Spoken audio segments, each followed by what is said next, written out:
There are places so far from civilization that getting lost there can mean days before anyone realizes you're missing. And then there are places people deliberately avoid. Not because they're dangerous, not because they're abandoned, but because someone once made a rule about them. Tonight, we're going somewhere like that.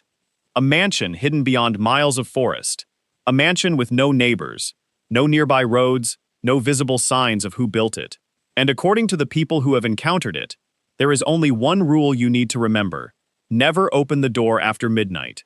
These are 3 fictional stories, and in each one, someone decides to break that rule.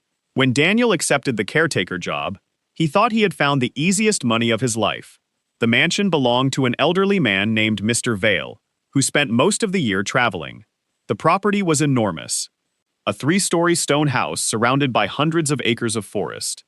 The nearest town was almost 40 minutes away. There was one dirt road leading to the mansion, and during winter, that road became almost impossible to drive. Daniel was told he would be responsible for basic maintenance. Checking the generator, keeping the pipes from freezing, feeding the dogs, and making sure nobody entered the house while Mr. Vale was away. The pay was unusually high. Daniel didn't ask why. He should have. When he arrived, Mr. Vale personally showed him around. The mansion was beautiful, but strangely cold. Not physically cold, it simply felt as if nobody had lived there for decades. The furniture was covered with dark fabric, the walls were filled with old portraits, and almost every clock in the house had stopped at the same time. 12:17. Daniel noticed it immediately. "Power problem?" he asked. Mr. Vale didn't answer. Instead, he walked upstairs. At the end of the second-floor hallway was a heavy wooden door. It looked completely different from every other door in the mansion. Thick black wood, iron handle, no keyhole. Mr. Vale stopped in front of it. Then he looked directly at Daniel. "There is only one rule." Daniel smiled. "What?" "Never open that door after midnight." Daniel laughed. "That's it?" Mr. Vale didn't smile. "If you hear someone knocking from inside, ignore it." Daniel's expression changed. "Someone lives in there?" "No." Mr. Vale walked away. Daniel stared at the door. For several seconds, he couldn't explain why, but he suddenly felt uncomfortable standing there. That night, Daniel went to bed around 11. At 12:17, he woke up. Knock. He sat up. Another knock. Knock. It was coming from upstairs. Daniel remembered the door. He told himself it was probably an animal. Then came 3 slow knocks. Knock, knock, knock. Daniel stayed in bed. The next morning, everything was normal. Except for one thing. The black door was slightly open. Daniel immediately called Mr. Vale. The old man answered after several rings. "Did you open it?" "No." "Are you sure?" "Yes." There was a long silence. Then Mr. Vale said, "Leave it closed." Daniel walked upstairs. The door was now shut. He checked the handle. Locked. For the next few nights, nothing happened. Then the knocking returned. Every night at exactly 12:17. 3 knocks. Always 3. Daniel began recording the sound on his phone. One night, he placed the phone directly outside the door. At midnight, nothing happened. 12:16. Silence. 12:17. Knock, knock, knock. Daniel waited. Then he heard something that made his blood run cold. His own voice. From behind the door. "Daniel?" He froze. The voice sounded exactly like him. "Daniel, open the door." Daniel stepped backward. The voice continued. "I know you're there." Daniel grabbed his phone and ran downstairs. He didn't sleep that night. The following morning, he checked the recording. The 3 knocks were there, but after them, there was silence. No voice. Daniel replayed it. Nothing. He increased the volume. Still nothing. He almost convinced himself he had imagined it, until he noticed something else. The recording had captured a second sound. Very faint. A whisper. Daniel leaned closer and heard himself saying, "Don't let me out." He immediately called Mr. Vale. This time, the old man didn't answer. Daniel tried again. Nothing. By evening, Daniel had decided to leave. He packed his belongings and walked toward the front door. Then he heard footsteps upstairs. Slow footsteps. Someone was walking down the hallway. Daniel stopped. The footsteps reached the stairs, then stopped. He waited. Nothing. He looked toward the staircase. Nobody was there. Then the black door upstairs slammed open. Daniel ran. He reached the front door. It wouldn't open. He pulled harder. Nothing. Behind him, a voice whispered, "Daniel." He turned. At the top of the stairs stood a man. Daniel couldn't see his face, but he recognized the clothes. The same jacket, the same boots, the same clothes Daniel was wearing. The figure slowly raised its head, and Daniel realized something. It wasn't standing at the top of the stairs. It was standing inside the black doorway. Daniel ran into the kitchen and grabbed a heavy fireplace poker. When he returned upstairs, the door was closed. He forced himself to approach it. There was something underneath the door, a photograph.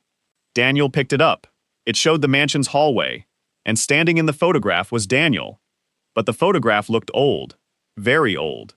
On the back was a handwritten date, 1964. Daniel dropped it. Then another photograph slid underneath the door. Then another. Each showed the same hallway. Different men, different years, but every man was standing in exactly the same place, in front of the black door. Daniel finally understood. The mansion hadn't been hiring caretakers. It had been collecting them. At sunrise, Daniel ran into the forest. He never returned. The police searched the property. They found no evidence of anyone living there. They found no hidden room.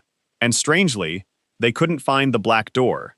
But Daniel kept one thing from that mansion, the final photograph, a picture taken from inside the black room. It showed Daniel running through the forest, and standing behind him was the same figure wearing his clothes. Michael was driving through the mountains when his car broke down. It was almost midnight. Rain hammered against the windshield. There was no cell service, no houses, no streetlights, nothing. Then lightning illuminated something in the distance, a mansion. Michael couldn't believe it. He walked toward it through the rain. A few minutes later, someone opened the front door. An elderly man stood there. "You shouldn't be out here," he said. Michael explained what happened. The man allowed him inside. The mansion was enormous. Dozens of rooms, long hallways, old paintings, and a strange smell of damp wood. The man introduced himself as Arthur. Michael asked if he could use a phone. Arthur shook his head. "No signal." "Can I stay until morning?" Arthur hesitated, then nodded. "One condition." Michael smiled. "What?" "Don't open the red door." Arthur pointed down the hallway. At the end stood a narrow red door. "Why?" "Because nobody should." Michael laughed. "Okay." Arthur looked serious, especially after midnight. That night, Michael slept in a guest room. At exactly 12:03, he heard knocking. Knock, knock, knock. He opened his eyes. The sound came again. Knock, knock, knock. Michael stepped into the hallway. The red door was at the far end. The knocking came from behind it. Then a voice. "Help me." Michael froze. It sounded like a young man. "Please." Michael walked closer. "Who's there?" Silence. Then, "Michael?" His heart stopped. He had never told Arthur his name. Michael backed away. The voice spoke again. "Michael, please open the door." He returned to his room. The knocking continued for almost an hour. The next morning, Arthur acted as if nothing happened. Michael asked him about the door. Arthur simply said, "You heard something? Someone was behind it." Arthur looked frightened. "There is nobody behind that door." "Then who was talking?" Arthur didn't answer. Michael decided to leave, but when he went outside, his car was gone. Not broken, gone. He ran back inside. Arthur was standing in the hallway. "Where's my car?" Arthur looked at him. "I don't know." Michael suddenly noticed something. There were photographs hanging on the wall. One showed Arthur when he was young. Another showed the mansion decades earlier. Then Michael noticed a third photograph. His own car was parked outside the mansion, but the photograph looked ancient. Michael stepped closer. The date underneath it read, 1978. "What's happening?" Arthur whispered. "You should never have come here." The red door knocked again, 3 times. Arthur closed his eyes. Then the voice behind the door spoke. "Arthur." The old man began shaking. The voice changed. Now it sounded like Michael. "Open the door." Arthur whispered, "Don't answer." Michael stepped backward. The knocking became louder. Then the entire mansion began shaking. Doors opened by themselves. Lights flickered. The clocks throughout the house started moving. All of them. Backward. Arthur grabbed Michael. "Run." They rushed toward the front door. But before they reached it, the red door opened. Just a few inches. Darkness filled the gap. Then something stepped out. Michael couldn't see its face, but he recognized the voice. It was his own. "You're late." Michael ran. He crashed through the front door and sprinted into the forest. Behind him, he heard Arthur screaming. Michael didn't stop. Hours later, he found a highway. A truck driver found him wandering in the rain and took him to the nearest town. Michael immediately contacted the police. They searched the mountain. There was no mansion, no dirt road, no abandoned house. Nothing. The officer showed Michael a map. There hasn't been a mansion there for decades. Michael refused to believe him. Then the officer showed him an old newspaper. A photograph of a mansion. The headline read, "Family disappears during storm. House destroyed in fire." The date was 1978. Michael stared at the photograph. It was the same mansion, but something was wrong. In one of the windows, he could see himself standing there, watching. Ethan and two friends were exploring a remote forest when they discovered an old stone road. It hadn't appeared on their map. The road led deeper into the woods. They followed it for almost an hour. Then the trees suddenly ended, and there it was, a mansion. Massive, perfectly preserved, not abandoned, not damaged. It looked as if someone had cleaned it that morning. Ethan approached the front door. It opened before he touched it. Inside was a long hallway. At the end stood a large painting. The three men walked toward it, then they stopped. The painting showed the mansion, and three men standing outside. It was them. Ethan stepped closer. "That's impossible." One of his friends laughed nervously. "Someone's playing with us." Then Ethan noticed something. The painting showed them entering the mansion, but behind them stood a fourth person, a tall man wearing a black coat. They turned around. Nobody was there. They decided to leave, but when they returned to the entrance, the front door was gone. In its place was a wall. They searched for another exit. Nothing. Then they found a note on a table. 4 words. "Do not open the final door." One friend laughed. "There's always a final door." They continued exploring, room after room, hallway after hallway. But the mansion seemed to change. A staircase that had been on the left was suddenly on the right. A hallway became longer. Windows appeared where there had been walls. Then they discovered photographs, hundreds of them. Every photograph showed people who had apparently visited the mansion. Some were from decades ago. Others looked much older. Ethan recognized one man. It was himself. The photograph showed him standing in the same hallway, except he was much older. The date underneath read 2041. Ethan dropped the photograph. Then they heard a door slam somewhere upstairs. They followed the sound. At the end of a corridor was a massive black door. Above it was a message, "Final door." One friend reached for the handle. Ethan grabbed his arm. "Don't." They remembered the note, but then came a voice from behind the door. "Please." It sounded like one of their friends. The friend standing beside Ethan. Except he was right there. Then the voice spoke again. "Open the door."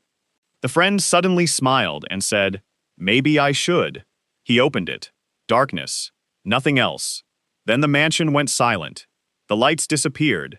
The floor began vibrating. Ethan ran. He didn't know where the others went. He simply ran through the darkness. Eventually, he found the front door. It was open. He escaped into the forest. He ran for hours. At sunrise, he reached a road. A police officer found him and took him to town. Ethan told them everything. The officer searched the forest. They found nothing. No mansion, no road, no evidence. Ethan thought his friends were dead. Until 3 days later, someone knocked on his apartment door. 3 slow knocks. Ethan froze. He knew that sound. He looked through the peephole. His 2 friends were standing outside, alive. Ethan opened the door. They walked inside. Neither spoke. Then one of them turned toward him. "Ethan!" "What?" His friend smiled. "We opened the door." Ethan stared at him. What was inside? His friend's smile disappeared. "Nothing." He paused. "Just another mansion." Ethan felt cold. "What do you mean?" His friend looked toward the hallway. The same mansion. Then Ethan noticed something. Behind them, hanging on the apartment wall, was a painting of the mansion. And standing outside it were 4 people. Ethan, his 2 friends, and someone else. A tall man wearing a black coat. The same figure from the first photograph.